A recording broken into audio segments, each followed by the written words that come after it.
बिस्मिल्लाहिर्रहमानिर्रहीम। आज की इस वीडियो में हम अल्लाह के एक नेक बंदे की दुआ का जिक्र करेंगे जो हमारे लिए दिलचस्पी का बाइस बनेगा। एक शख्स जो बड़ा अमीर था, हर वक्त फिस्को फिजूल में मुब्तला रहता था और कभी भूल कर भी अल्लाह को याद नहीं करता था। एक रोज अपने गुलाम को 4 दिरहम दिए ताकि वह बाजार से मिठाई खरीद कर लाए। चुनांचे वह गुलाम गया। रास्ते में उसने देखा कि एक जगह हजरत मंसूर रहमतुल्लाहि अलैह एक मजमे में वाज फरमा रहे हैं, यानी तकरीर कर रहे हैं।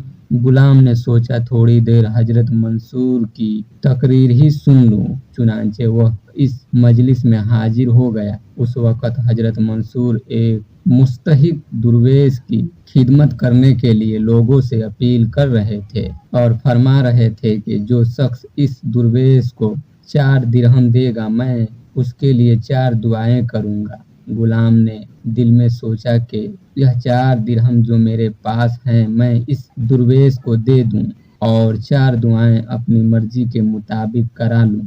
चुनांचे उसने वह 4 दिरहम दुर्वेश को दे दिए। हजरत मंसूर ने फरमाया कि जज़ाकल्लाह, अब बताओ कि मैं तुम्हारे वास्ते कौन सी दुआएं करूं। गुलाम ने कहा, पहली तो यह दुआ कीजिए कि खुदा ताला मुझे गुलामी से आज़ादी दे दे। दूसरी यह कि अल्लाह पाक मेरे मालिक को तौबा कर लेने की तौफीक दे दे। तीसरी यह कि मुझे 4 दिरहम और मिल जाएं। चौथे यह कि अल्लाह ताला मुझे और हाजरीन मजलिस को और मेरे मालिक को सबको बख्श दे। हजरत मंसूर ने यह चारों दुआएं की और वह गुलाम यह चारों दुआएं करा के घर वापस आ गया। मालिक ने उससे पूछा कि तुमने इतनी देर कहाँ लगाई? तो उसने सारा किस्सा बयान किया और कहा कि मैं वह 4 दिरहम हजरत मंसूर की मजलिस में देकर आया हूँ और उनके तकरीर में हजरत मंसूर से 4 दुआएं करा ली है।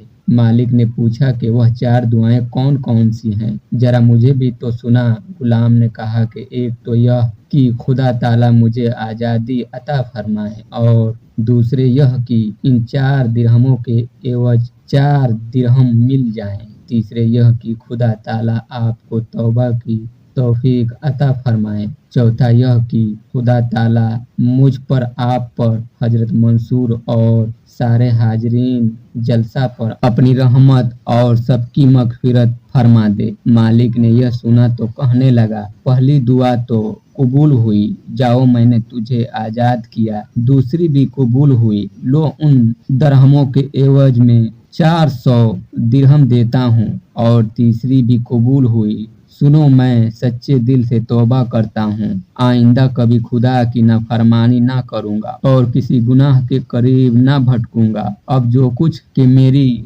कुदरत में था मैंने उसको पूरा कर दिया, लेकिन चौथी बात मेरे इख्तियार में नहीं है, उसमें मैं मजबूर हूँ और वह काम मैं नहीं कर सकता। उसी वक्त हातिफे गैब से एक आवाज आई, ए बंदे, जो कुछ तेरी इख्तियार में था, बंदा होकर तुमने वह काम कर दिखाया, तो जो कुछ हमारे इख्तियार में है, रहीम होकर हम वह काम क्यों ना करें। जाओ, हमने तुझे तुम्हारे गुलाम मंसूर और सारे हाजरीन मजलिस को अपनी रहमत में ले लिया और सबको बख्श दिया। अल्लाह पाक हमें भी अपने नेक बंदों के सदके दीन पर चलने की तौफीक अता फरमाए। आमीन सुम्मा आमीन।